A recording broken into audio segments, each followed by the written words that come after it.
Une fois qu'on a fait ça, il fallait trouver le moyen de rémunérer. L'eau étant gratuite, mais le service de l'eau est bien payant. C'est ça l'important qu'il faut que vous reteniez. C'est comme ça que Veolia Suez ont fait leur chemin.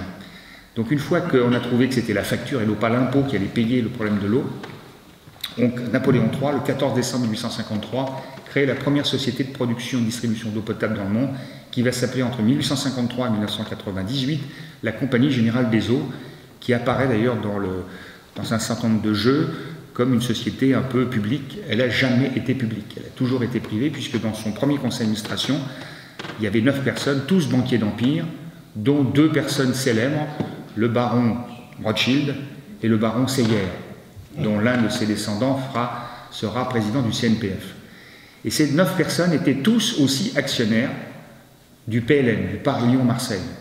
On n'est pas dans le Jules Verne, mais ils avaient bien compris que l'eau, d'abord, ça allait rapporter gros, et que tous les réseaux souterrains, superficiels, transport, énergie, eau, c'est quelque chose d'important pour quelqu'un qui veut faire beaucoup d'argent. Et donc c'est comme ça que le premier contrat a été signé en 1853, au moment de la création de la société, et la première ville, ça a été la ville de Lyon. D'ailleurs, le maire actuel de Lyon est un grand amoureux, fidèle de la Générale des Eaux, devenue Veolia.